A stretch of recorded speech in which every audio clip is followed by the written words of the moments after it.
తెలంగాణకు ఏనాటికైనా బీఆర్ఎస్ పార్టీయే రక్షణ కవచమని కేటీఆర్ అన్నారు. బీఆర్ఎస్ విస్తృత స్థాయి సమావేశం అనంతరం మాట్లాడుతూ కేసీఆర్ ఒక్కటే మాట చెప్పారని చెప్పారు.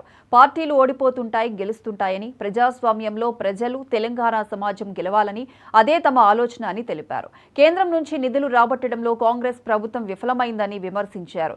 కృష్ణా జలాలను ఏపీ తరలించుకుపోతుంటే ప్రేక్షక పాత్ర పోషిస్తుందని ఫైర్ అయ్యారు.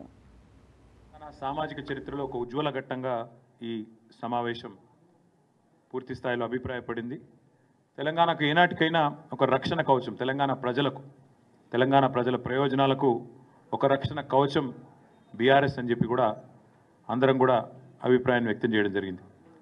పెద్దలు, మా పార్టీ అధ్యక్షులు ఇవాళ మాకు గతం గురించి, ఏ పరిస్థితుల్లో తెలంగాణ తల్లడిల్లిపోయింది, ఎన్ని రకాల విపత్తులతో తెలంగాణ ప్రజలు తలపడ్డది, ఎన్ని రకాల విపత్తులతో తెలంగాణ ప్రజలు ఇబ్బంది పడ్డది, కాంగ్రెస్ పార్టీ మొదటి నుంచి ఎంత కర్కశంగా తెలంగాణ ప్రజలను అవమానించింది, ఎన్ని రకాలుగా హింసించింది, ఇవన్నీ కూడా సోదాహరణంగా చెప్తూ గతంలోని పోరాటాలన్నింటినీ గుర్తు చేసుకుంటూ, మననం చేసుకుంటూ, సాయుధ పోరాటం కానీ, ఇడ్లీ సాంబార్ గోబ్యాక్ ఉద్యమం కానీ, ఆ తర్వాత జరిగిన తెలంగాణ ఉద్యమం కానీ, ఆ తర్వాత కాంగ్రెస్ చేసిన మోసం, అదేవిధంగా ముల్కీ రూల్స్ని చట్టబద్ధమే అని చెప్పి సుప్రీంకోర్టు తీర్పునిస్తే దాన్ని కూడా బేఖాతరు చేస్తూ రాజ్యాంగ సవరణ చేయడం కానీ, ఇవన్నీ కూడా వారు గుర్తు చేసుకుంటూ అల్టిమేట్గా తెలంగాణ పోరాటంలో ఎన్ని ప్రాణాలు త్యాగమైతే, ఎంతమంది పోరాటం చేస్తే ఈరోజు మనకి ఈ రాష్ట్రం వచ్చింది, కేసీఆర్ గారు